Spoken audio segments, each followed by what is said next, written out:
Okay, तो अभी हम लोग 43rd कारिका पे हैं। और जिसमें अब बात होगी डिस्पोजिशंस की। डिस्पोजिशंस मतलब जो हमने देखा था कि अगर हम फूल एक कपड़े में बिछा के रखते हैं और उस कपड़े को बांध देते हैं फूलों के ऊपर, और कुछ समय के बाद कपड़े को खोल के उन फूलों को वहां से हटा देते हैं, तो फूलों को हटाने के बाद भी फूलों की खुशबू उस कपड़े में रह जाती है। उसी तरीके से सूक्ष्म शरीर जो है वो एक कपड़े के समान है, पतले से धोती के कपड़े के समान है। और जो भी हम कर्म करते हैं, जो भी हम संस्कार उठाते हैं, जो भी हमारे क्लेश होते हैं, वो उसमें फूलों के भांति रहते हैं। जब हम एक जीवन त्यागते हैं और दूसरे जीवन में जाते हैं, मतलब एक स्थूल शरीर को त्याग के दूसरे स्थूल शरीर में जाते हैं, तो उस समय वो जो सूक्ष्म शरीर है उस कपड़े के समान है। जब जीवन चल रहा होता है तो उसमें कर्म, उसमें संस्कार, उसमें क्लेश, उसमें कर्मों का फल सब रहते हैं। लेकिन जब शरीर बदला जाता है, स्थूल शरीर नया लिया जाता है, तो सूक्ष्म शरीर उस कपड़े के समान है जो सारे फूलों को वहीं छोड़ देता है। और एक कपड़ा जाके अगले शरीर की, अगले स्थूल शरीर की तैयारी करता है।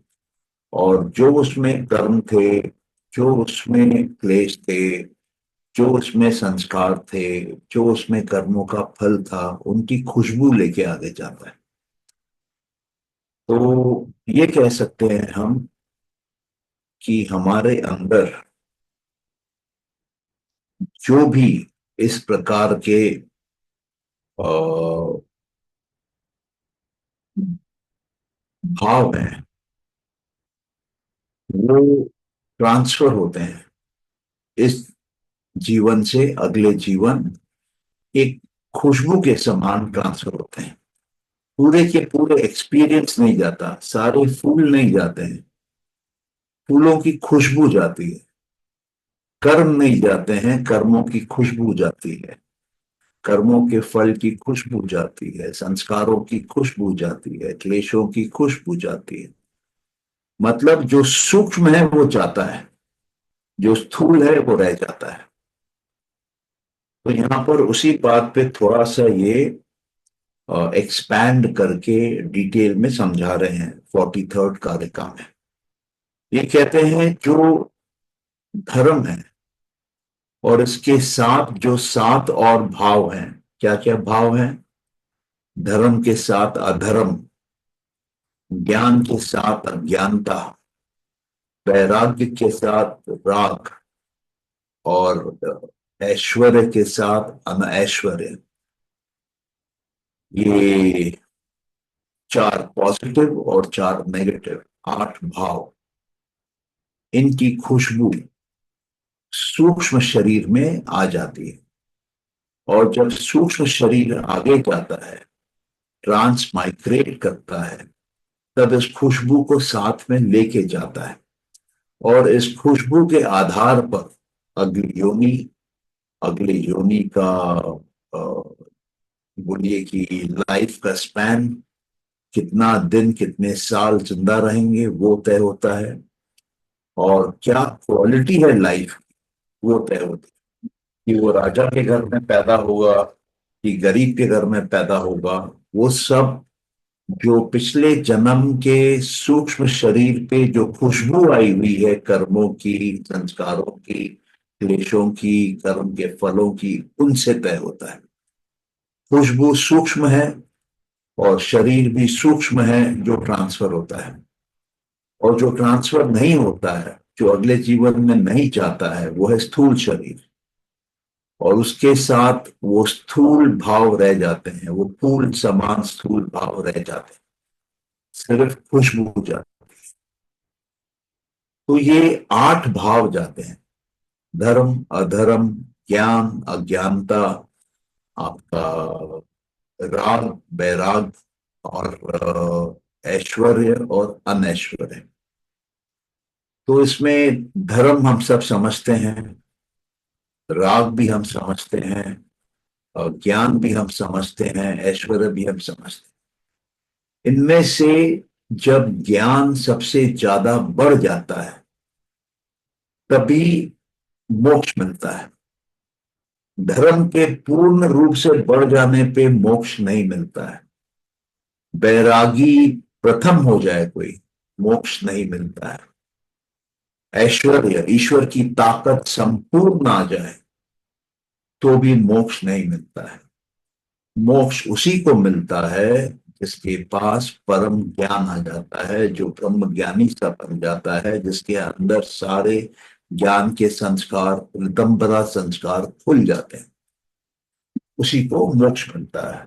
वो एक खुशबू ज्ञान की पार करके प्रकृति के ले जाती है।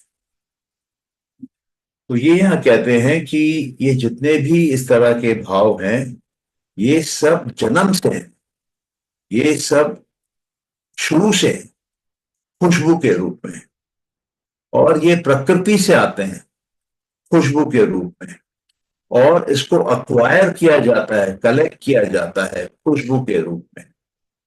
तो कर्म जो है वो अपनी छाप, अपनी खुशबू छोड़ते हैं कपड़े पे। वो कपड़ा उसको ग्रहण करता है, उसको एक्सेप्ट करता है। तो यह कपड़ा कौन है? सूक्ष्म शरीर। तो प्रकृति देती है भाव, सूक्ष्म शरीर जो है वो भी प्रकृति का हिस्सा है, लेकिन सूक्ष्म हिस्सा है, तो वो खुशबू के रूप में लेता है, और खुशबू के रूप में उसको आगे लेकर जाता है, अगले जन्म, अगले योनि, अगले शरीर तक ले जाता है। अब ये जितने भी भाव हैं, 8 के 8, इनको हम देखते हैं कि ये बुद्धि की जगह पर रहते हैं।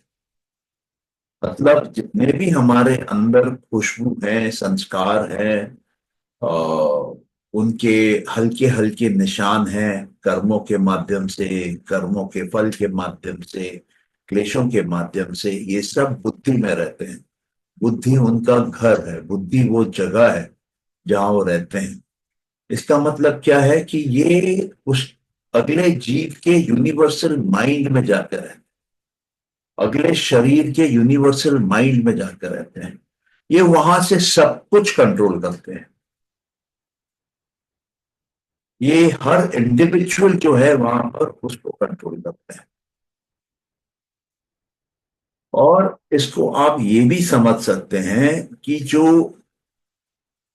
एक फीमेल है, जो शरीर को पैदा करने वाली है, उसके जो सेक्स के सेल्स हैं वहां जाके ये मिलते हैं, और बाकी जो है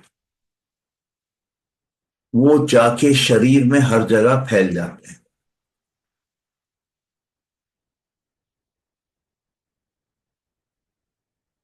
ये बात समझ में आई है यहां तक क्या बोला जा रहा है? सर लास्ट सेंटेंस क्या बोले सर अभी? थोड़ा सा जोर से बोलिए। लास्ट सेंटेंस एक बार रिपीट कर दीजिए सर। ये कह रहे हैं कि जो भी 8 भाव हैं, धर्म, अधर्म, ज्ञान, अज्ञानता, ऐश्वर्य, अनैश्वर्य, वैराग और राग, ये जन्म से हैं। सूक्ष्म शरीर कैरी करता है इनको जन्म से, और ये प्रकृति के हैं, ये प्रकृति के कारण आते हैं, इसमें पुरुष का कोई रोल नहीं। और या तो ये अपने आप पाए जाते हैं, या तो इनको ग्रहण किया जाता है, इनको पकड़ के अक्वायर किया जाता है। या तो ये ऑटोमेटिकली है आपके अंदर, या तो आप बाहर से लेके इनको अंदर डालते हैं, और इनको हम देख पाते हैं इन सबको कि ये बुद्धि के अंदर पाए जाते हैं। और जो माँ का अंदर का जो सेक्स का सेल है, जो ओवम है, जो एग है, उसमें ये पाए जाते हैं, वहां से ये चालू होते हैं। और ये जो इफेक्ट आता है उसमें भी पाए जाते हैं। तो इसका मतलब क्या हुआ कि माँ के, मान के चलिए कोख में एक अंडा है, एक ओवम है, उसमें ये सूक्ष्म शरीर के जो ये भाव हैं वो आते हैं, वो खुशबू आती है वहां पर, और वहां जाके रहती है। और सिर्फ वहां नहीं रहती है, उससे जो बाकी शरीर बन रहा है स्टेज बाय स्टेज, ये वहां पर भी समा जाती है, वहां पर भी चली जाती है ये खुशबू। तो खुशबू जन्म के पॉइंट पे भी रहती है, स्टार्टिंग के सेल में भी रहती है, और जब पूरा शरीर तैयार हो जाता है तब पूरे शरीर में भी वो खुशबू फैल जाती है, वो भाव फैल जाते हैं।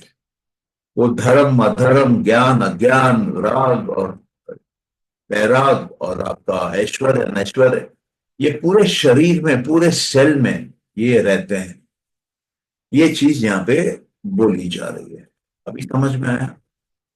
जी सर, समझ में आई सर। समझ में आया आपको मीना जी? जी सर जी। ओके। किसी का कोई क्वेश्चन है इस पे? आगे बढ़े, सर बोलिए। सर, ये 8 भाव आप कह रहे हो, तो जो हाँ, वृत्तियां होती हैं वो इन्हीं भाव में मानी जाएंगी? आपका प्रश्न अच्छा है, लेकिन वृत्तियों की जो अब हम बात करते हैं, तो हम अ, योग के सूत्रों की बात करते हैं। तो योग के सूत्र ये बोलते हैं कि आपके अंदर वृत्ति आती है, वृत्ति को हटाइए, वृत्ति को रोकिए, वृत्तियों को बंद कर। जब आप वृत्तियों को पूर्ण रूप से बंद कर देते हैं, तब आपका चित्त जो है वो एक निरोध अवस्था में आ जाता है। तब वो खत्म हो जाता है, स्टॉप हो जाता है, एंड हो जाता है, और वहां पर योग की अवस्था लगती है। क्योंकि चित्त गायब हो जाता है बीच से, पुरुष जो है वो सीधे वस्तु को देख सकता है without the intervening mechanism. Mechanism क्या है? चित्त का मैकेनिज्म। चित्त डिसॉल्व हो जाती है, इसलिए वो देख पाता है। लेकिन यहां पर जो बात हो रही है 8 भावों की, वो बात कर रहा है धर्म की, अधर्म की, ज्ञान की, अज्ञानता की, आपके ऐश्वर्य की और अनैश्वर्य की, वैराग की और राग की। तो अभी योग में वो कहते हैं कि जो वृत्तियां हैं वो 5 प्रकार की वृत्तियां होती हैं। एक वृत्ति वो होती है जो सही ज्ञान को रिप्रेजेंट करती है। एक वृत्ति वो होती है जो गलत ज्ञान को, फॉल्स नॉलेज को रिप्रेजेंट करती है। एक वृत्ति रिप्रेजेंट करती है स्मृतियों को। एक वृत्ति मौजूद होती है कल्पना में भी, और एक वृत्ति मौजूद होती है निद्रा में भी। तो क्यों मौजूद होती है? क्योंकि ये पांचों के पांच जो मैंने अभी बोले, इनसे वृत्तियां आती हैं चित्त में, चित्त में बदलाव पैदा होता है। आप ज्ञान लेंगे, चित्त बदलेगा। आप गलत ज्ञान लेंगे तो भी चित्त बदलेगा। आपकी कोई स्मृति सामने आएगी तो चित्त की अवस्था बदलेगी। आप कुछ कल्पना करना चालू करेंगे तो जो आप देख रहे हैं कल्पना में, वो बदलने लगेगा। नई कल्पना दिखेगी पुराने कल्पना की जगह। और निद्रा तो आप जानते ही हैं कि सोने से माइंड का जो अवेयरनेस लेवल है वो गायब हो जाता है, हमको याद ही नहीं रहता कि हम क्या देखें। तो यहां पर वृत्तियां क्या हैं? यहां पर वृत्तियां हैं ये बदलाव जो कि भाव के रूप में है। धर्म, धर्म कोई सिखाता है आपको। कृष्ण ने गीता में अर्जुन को धर्म ही सिखाया है, इसलिए गीता को धर्म शास्त्र बोला जाता है। दर्शन शास्त्र नहीं बोला जाता है। दर्शन शास्त्र योग को बोला जाता है, दर्शन शास्त्र सांख्य को बोला जाता है, वेदांत को बोला जाता है, मीमांसा को बोला जाता है, और बाकी जितने हैं उनको बोला जाता है। तो यहां पर ये बता रहे हैं कि जो बदलाव हो रहा है वो खुशबू में हो रहा है, और वो जो सूक्ष्म शरीर है उसमें कोई बदलाव नहीं। वो कपड़ा नहीं बदल रहा है, कपड़े की खुशबू बदल रही है। खुशबू तेज हो रही है, खुशबू हल्की हो रही है, उस तरीके से समझिए। लेकिन जिस कपड़े में वो खुशबू आ रही है वो कपड़ा नहीं बदल रहा है। तो वो कपड़ा जो है वो है आपका सूक्ष्म शरीर। तो सूक्ष्म शरीर के लिए बोला गया है कि वो अनकन्फाइंड है, उसको आप किसी दायरे में बांध नहीं सकते हैं। और दूसरा, वो कांस्टेंट है, वो बदलता नहीं है। वो कपड़ा नहीं बदलता है, कपड़े की खुशबू बढ़ती है घटती है। जैसे कपड़े की खुशबू होगी अंतिम क्षणों में, वैसा अगला जीवन मिलेगा। वही कपड़ा अगले जीवन में जाएगा खुशबू को लेकर, और वहां पे अगले जन्म को सपोर्ट देगा, अगले जन्म को आगे बढ़ाएगा। अभी आपको समझ में आया है? हाँ जी सर। सर, सर, हाँ बोलिए। सूक्ष्म शरीर को क्या आत्मा बोल सकती है? नहीं, आत्मा आत्मा मतलब अलग चीज है। अलग चीज है। और फर्क क्या है मैं बताता हूं, बहुत बड़ा फर्क है।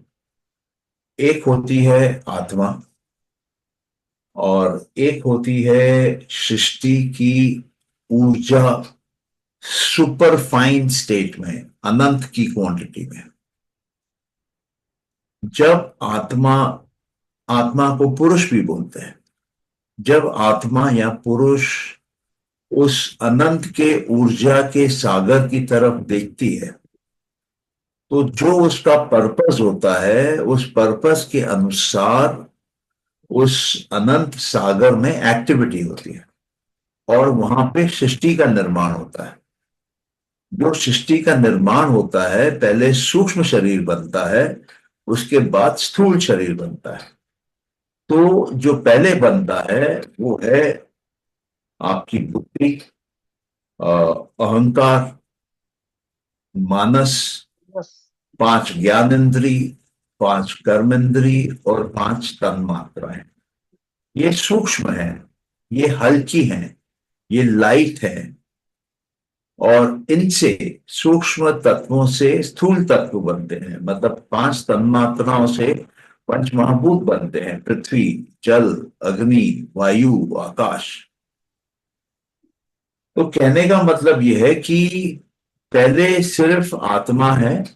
आत्मा जब मूल प्रकृति को देखती है जो अव्यक्त है, जिसको हम देख नहीं सकते हैं, जो अनमैनिफेस्टेड है, जो हमारे देखने की क्षमता के बाहर है, हमारे इंद्रियों में उतना पावर नहीं अभी डेवलप हुआ कि हम उसको देख सकें, साधारण आदमियों के लिए।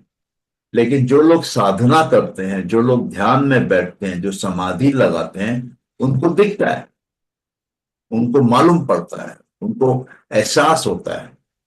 तो कैसे आता है? अभ्यास से आता है, प्रैक्टिस से आता है। जितना आप प्रैक्टिस करेंगे उतना आपको वो दिखने लगेगा जो पहले नहीं दिख रहा था।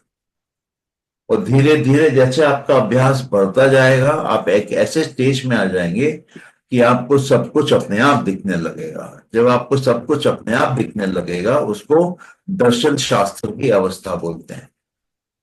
वहां आप दर्शन चालू हो गए। सर, तन्मात्रा की बेंगोली क्या होता है? नहीं मालूम मुझे, ये आपको इंटरनेट में सर्च करना पड़ेगा। मोस्ट प्रोबेबली सेम ही होगा, क्योंकि तन्मात्रा संस्कृत शब्द है। और वो बंगाली का भी जहां से भी नॉलेज आया होगा, वो ले देखिए संस्कृत वर्ड्स में ही आया होगा। तो मोस्ट प्रोबेबली दोनों सेम होंगे। फिर भी आपको चाहिए तो आप चेक करके देख सकते हैं कि तन्मात्रा का बंगाली वर्ड क्या है। आपके मोबाइल में गूगल में जाके तो आपको उत्तर मिल जाएगा। तो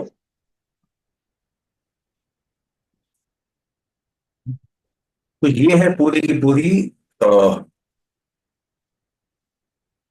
भावों के बारे में कि भाव कहाँ रहते हैं, और बुद्धि में रहते हैं। बुद्धि में भाव जन्म से भी आते हैं, प्रकृति से भी आ सकते हैं, बाय चांस भी आ सकते हैं, जबरदस्ती की आप डाल भी सकते हैं। तो जैसे हम लोग बोलते हैं कि आपका जिंदगी में अगर कष्ट है, तकलीफ है, दुख है, तो एक कागज पे जितने भी आपके बुरे यादें हैं, बुरी स्मृतियां हैं, बुरा ज्ञान आया हुआ है जो आपको कष्ट दे रहा है, दुख दे रहा है, दिक्कत दे रहा है, उसको कागज में लिखिए और उस कागज को जलाइए। जैसे कि उन संस्कारों को आप जला रहे हैं, उनको खत्म कर रहे हैं, उनका विनाश कर रहे हैं, तब आपके अंदर क्या रह जाता है? सिर्फ अच्छे संस्कार रह जाते हैं। बुरे संस्कार आपने पेपर पे लिख के जला दिए। तो अच्छे संस्कार क्या है? ये आपका जीवन का लक्ष्य जो है वो संस्कारों से ही है। तो अच्छे संस्कार जब रह जाएंगे तो वो आपको ऑटोमेटिक आपके लक्ष्य की तरफ ले जाएंगे। और अगर उसकी स्पीड स्लो है, आपको फास्ट स्पीड में जाना है उस दिशा में, आपको नए संस्कार लोड करने पड़ेंगे, सीखने पड़ेंगे, घुसाने पड़ेंगे, जो आपको स्पीड से ले जाएगा। तो जीवन कुछ नहीं है, सिर्फ संस्कारों की मैनेजमेंट है। आप संस्कारों को मैनेज करना सीख जाएंगे, पूरी दुनिया आपके पैरों में आ जाएगी, पैर चूमेगी आप। क्लियर है ये बात? हम्म?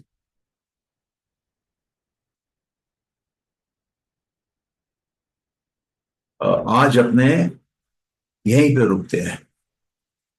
किसी का कोई सवाल है अभी तक तो पूछिए आप।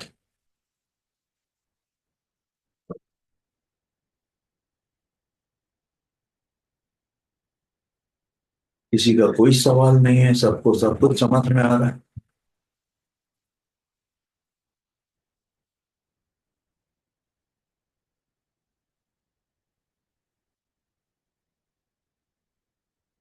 अच्छा, 44 पे चलते हैं, फिर रुकेंगे अपने यहाँ। ये कहते हैं धर्म से क्या होता है? आप नीचे की जगह से ऊपर की जगह जाते हैं। नीचे की जगह क्या है? मानस की। उसके ऊपर की जगह क्या है? अहंकार की। उसके ऊपर की जगह क्या है? बुद्धि की। उसके ऊपर की जगह क्या है? मूल प्रकृति की। उसके ऊपर की जगह क्या है? पुरुष की। तो ये कहते हैं कि आप अपने धर्म के आधार पे नीचे से ऊपर जा सकते हैं जिंदगी में। आपकी जिंदगी की क्वालिटी अच्छी होने लगेगी क्योंकि आप धर्म का पालन कर रहे हैं। पहले वो जीवन आपका तामसिक होगा, फिर और बढ़ाएंगे धर्म को तो राजसिक होगा, फिर और बढ़ाएंगे धर्म को तो सात्विक हो जाएगा। फिर आपको आनंद आने लगेगा, आपको सब चीजें अपने आप ऑटोमेटिकली समझ में आने लगेंगी, आप हल्के हो जाएंगे, आप जमीन पे पैर रख के नहीं चलेंगे, 2 इंच ऊपर चलने का एहसास होगा।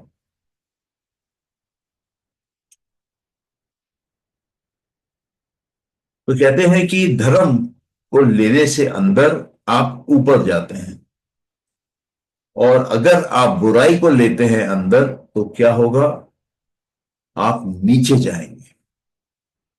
एक स्केल पे हम रह नहीं सकते, हम या तो ऊपर चल रहे होंगे या तो नीचे जा रहे होंगे। तो बहुत जरूरी है कि हम अपने जीवन को ऐसा चलाएं कि सिर्फ ऊपर ही जा रहे हो, तभी हम एक दिन ब्रेकआउट कर पाएंगे प्रकृति से। और वो ये भी कहते हैं कि अगर हम ज्ञान हासिल करते हैं तो ज्ञान से भी हम ऊपर जाते हैं, और ज्ञान से हमारे अंदर की जो अज्ञानता है, जो अविद्या है, वो ऑटोमेटिकली घटने लगती है। और अगर हम ज्ञान में कमी में जाते हैं तो हम बंधने लगते हैं प्रकृति के साथ, हमारी बंदिश बढ़ जाती है। अज्ञानी आदमी प्रकृति के अंदर फंसा हुआ होता है, और ज्ञानी आदमी प्रकृति के अंदर कंपैरेटिवली फ्री होता है, कभी भी निकल के बाहर जा सकता है। तो इसलिए ज्ञानी होना बहुत आवश्यक है। इसलिए ये सब शास्त्र पढ़ना बहुत आवश्यक है, इसके बारे में जानकारी रखना बहुत बहुत इंपॉर्टेंट है। तो ये है 44th।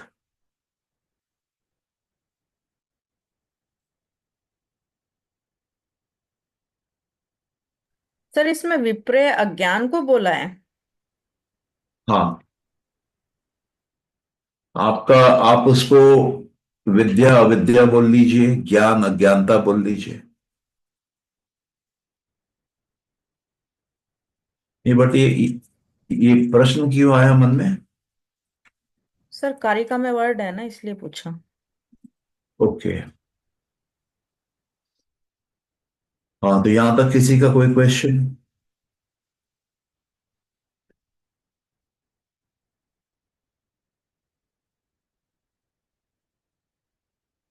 हम लोग एक और कर लेते हैं, ठीक है? क्योंकि इसके बाद क्या होगा कि ये बुद्धि के अंदर जाने लगेगा, और बुद्धि के अंदर 50 टाइप की बुद्धियां होती हैं, वो ये समझाना चालू करेगा, और एक एक में फर्क क्या है वो समझाना चालू करेगा। तो वो 46 से आरंभ होगा। तो 45th एक बीच में है, उसमें ये बोलते हैं कि जब आपके अंदर वैराग्य है तब क्या होता है, तब आप प्रकृति के अंदर समा जाते हैं, प्रकृति के अंदर, बोलिए, कैद हो जाते हैं, प्रकृति के अंदर फंस जाते हैं। और जब आपके अंदर रजस होता है, रजस मतलब एक्टिविटी, एक्शन, मोशन, चेंज, तब आप ट्रांसमाइग्रेट कर पाते हैं, तब आप योनि बदल पाते हैं। अगर आपके अंदर रजस कम है, एक्शन कम है, एक्टिविटी कम है, एनर्जी कम है, मोशन कम है, तो आप शरीर छोड़ के जा नहीं पाएंगे। आपकी जो सूक्ष्म शरीर है वो अटक जाएगी प्रकृति में। क्यों? क्योंकि रजस की कमी हो गई। जब रजस ज्यादा होगा तभी आपको एनर्जी है एक बॉडी से निकलने के बाद दूसरे बॉडी में एंट्री लेने की।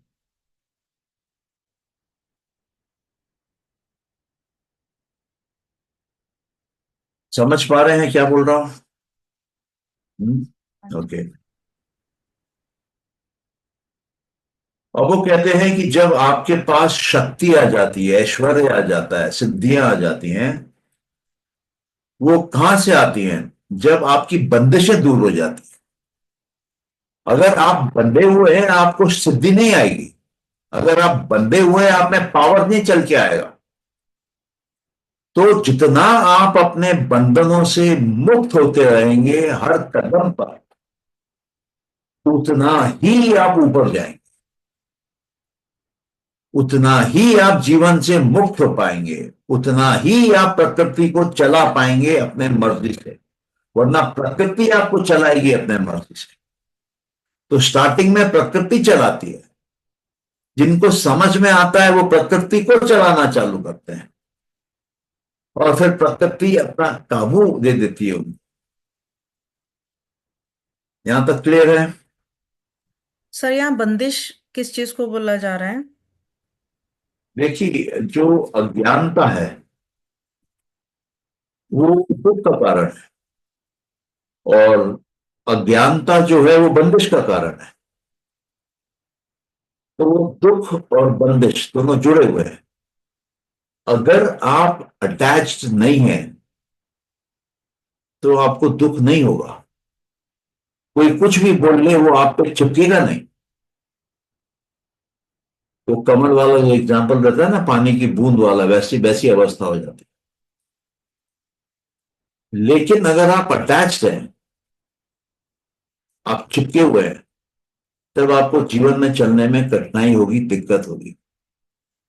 आप जिस वस्तु को छोड़ेंगे वो दुख देगी, जिसको पकड़ने जाएंगे वो समय लेगी, वो भी दुख देगी। फिर पकड़ लेंगे, फिर वापस आपका ट्रांसफर हो जाएगा, वापस आपको छोड़ के अगली जगह जाना पड़ेगा। ये बात समझ में आ रही है? हाँ जी सर। ओके। तो वो इसी के ऊपर कहते हैं। और जिनमें रजस कम होता है वो प्रकृति लय बन जाते हैं, जो हमने देखा था योग में। वो प्रकृति में लीन हो जाते हैं, प्रकृति में मिक्स हो जाते हैं, और जिनके पास सत्व ज्यादा होता है वो विदेही बन जाते हैं, उनके पास देह नहीं होता है, शरीर नहीं होता है। और सतयुग कहाँ आता है? सतयुग वहां आता है जहां महाविदेही हो, मतलब देवता में जहां ऊंचे देवता ज्यादा हो वहीं पे सतयुग है। तो आज भारत में या दुनिया में समय खराब क्यों है? क्योंकि वो सतयुग वाले महाविदेही लोग नहीं है। जैसे ही वो महाविदेही लोग आने लगेंगे ये जगत ऑटोमेटिकली सतयुग में चला जाएगा। समझ पा रहे हैं आप लोग? तो जीवन का लक्ष्य होना चाहिए पहले सात्विक होना, विदेही होना, महाविदेही होना, उसके बाद मोक्ष है। मोक्ष के पहले की अवस्था है सतयुग की।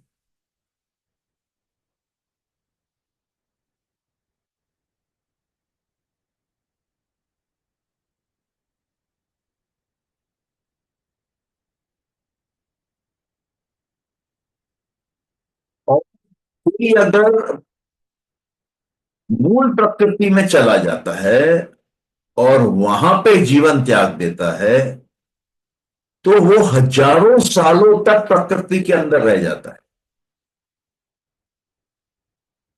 तो किस स्टेज में आप छोड़ रहे हैं, आपका रजस खत्म हो रहा है, वो तय करता है कि आपका अनुभव क्या हो रहा है, आपका शरीर कैसा दिख रहा है, उसका आकार क्या है, आपके गुण क्या है, आपके भाव क्या है, ये बदलते हैं।